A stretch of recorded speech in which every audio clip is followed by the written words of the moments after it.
সব রেডি হয়ে গেছে। আজকে ছেলের ছুটি আছে, এখানে আসামে শঙ্করদের তিথি বলে আজকে ছেলের ছুটি, সেই কারণে ছেলে আজ বাড়িতেই আছে। ও অবশ্য রুটি খাবে না, ভাত খাবে। এই যে সবজি বাজার করে নিয়ে চলে আসলাম, দেখেছেন। আসামে শঙ্করদের তিথি বলতে কি জানেন তো, আমাদের যেমন ওই মহাপ্রভু শ্রী চৈতন্য ছিল সেরকমই এখানে শঙ্করদেব, সেই কারণে আসামে ছুটি।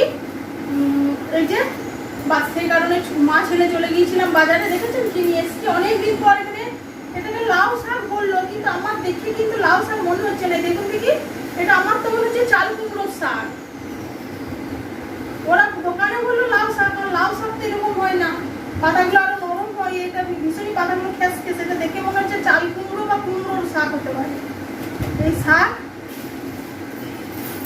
অনেকদিন সবজি বাজার মানে ভিডিও করা হয়নি, তাই ভাবলাম আজকেই করি।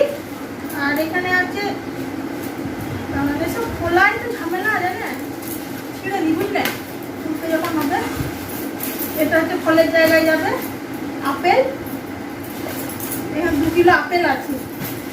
এখন দাম শেষ হয়ে গেছে, সুতরাং আপেলই এখন খেতে হবে।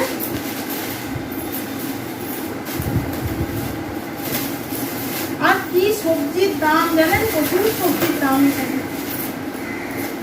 এই যে পটল 60 টাকা, বেগুন 60 টাকা, সব 60 টাকা। আর বেগুনের অবস্থা দেখুন, এগুলো আসামের ফেমাস বেগুন। শসা 55 টাকা, অমিতাদি।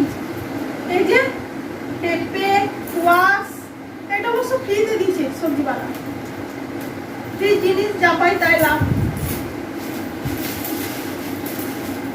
কাঁচা কলা এই যে 20 টাকায় কাঁচা কলা। কাঁচা লঙ্কা,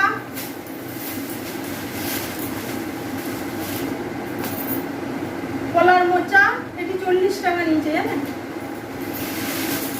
পেঁয়াজ, আর এই যে আলু। ওই ছেলে বাড়িতে থাকলে একবারে 5 কিলো তুলে নিই, যতদিন চলে আর কি। কারণ ওই মাঝখানে সবজি শেষে গেলে সবজিটা ঘরে আরও নেওয়া যায়, ওখান থেকেও আমি টুকটাক নিয়ে আসতে পারি। ছুটি না থাকলে তখন প্রবলেম হয় না, কিন্তু আলুটা থাকলে মোটামুটি টেনশন ফ্রি, অল্প স্বল্প সবজি হলেও নেওয়া যায়। চলুন, এই হচ্ছে আজকে আমার সবজি বাজার। চলুন, মোটামুটি এই হলো আজকে আমার সবজি বাজার। এখন মাছ আপনাদের দাদা এনে দিয়ে গিয়েছিল, মাছ আছে। কাল ছেলে চিকেন এনেছিল, চিকেনও অল্প আছে ফ্রিজে, ডিমও আছে, মানে ননভেজ আইটেমটা আছে, টেনশন নাই। তাই এই যে সবজিপাতি নিয়ে এখন দেখি এর মধ্যে থেকে কি রান্না বান্না করি।